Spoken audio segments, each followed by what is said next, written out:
Deixa eu colocar uma pergunta pra vocês. Eu gosto muito das threads que você faz ali no Twitter, porque você mostra figuras históricas super importantes pro país, que são negras e que acabam passando despercebidas numa educação que, vamos dizer, é brancocêntrica, nesse sentido. Eurocêntrica. É isso, eurocêntrica. Aqui no nosso país, assim. A gente vê hoje em dia uma onda de revisionismo histórico muito grande, assim. Tem gente discutindo a importância de algumas dessas figuras.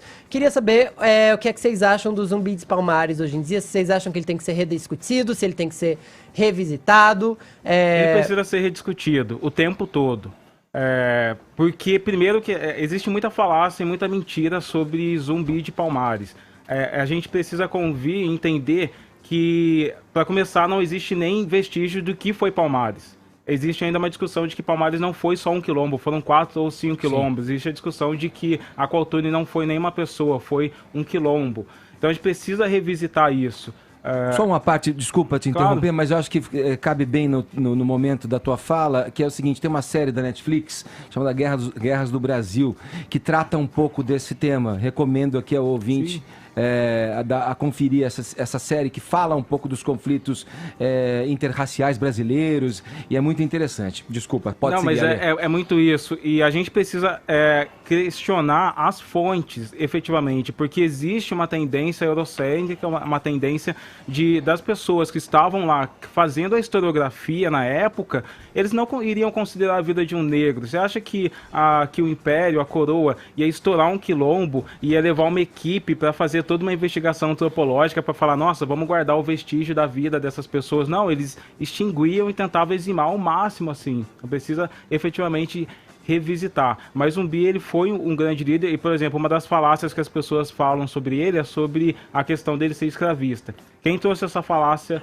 para a sociedade foi o Leandro Narlock, se eu não me engano, mas não existe bibliografia antes de 2010 que fundamenta isso. Olha, desculpa, só para a gente finalizar, eu vou passar a palavra para o Paulo também, mas isso já não vem das próprias etnias africanas que escravizavam também os seus povos, as tribos inimigas, os adversários ali? Sim, porém, assim, vamos lembrar de que foi Palmares. Palmares resistiu durante quase 100 anos. Os últimos 15 anos de Palmares foi onde Zumbi assumiu a sua posição como rei de Palmares, foram anos de fuga. Sim. Como que em qual história da humanidade você conseguiu manter uma sociedade escravista se você estava em fuga? Ô Paulo, o que você pensa a respeito nessa questão do Fefito? Eu acrescento aí entre os nomes, talvez, que Fefito tenha motivado a sua questão, não só o Zumbi, mas Dandara, mulher dele, o tio dele, que me foge, Gangazumba, o próprio Dragão do Mar, né, que dá nome a um centro cinematográfico no Ceará, que atuou no Nordeste brasileiro muito antes.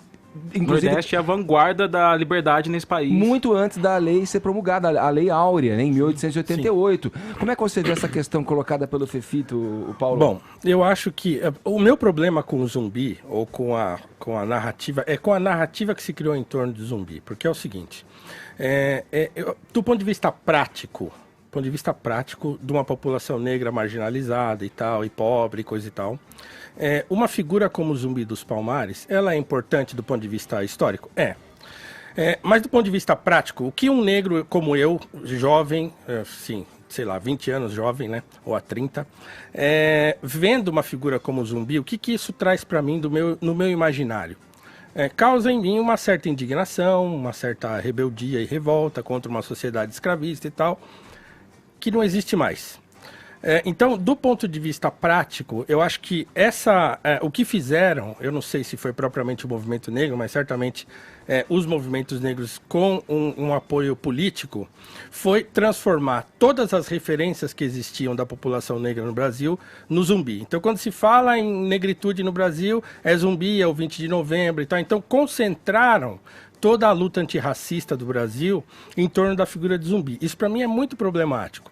Porque do ponto de vista prático não me acrescenta em nada. Assim, é legal, poxa, a história é bonita, de resistência e tal. O Rocha Pita, que é um dos primeiros historiadores, acho que a segunda história do Brasil publicada aqui no Brasil, ele trata o Palmares como uma Troia negra. Então ele faz considerações bastante elogiosas, apesar de ser eurocêntrico, como dizem, ele não só defenece, ele fala, perderam a batalha tal, mas foi um movimento de resistência importante. Mas eu fico olhando para o jovem, que é o meu aluno lá na escola. Então, e aí, o que é mais importante para aquele jovenzinho que se vê impotente? É o Zumbi ou é o Paula Brito, do qual eu posso falar daqui um pouco, que é o primeiro editor brasileiro?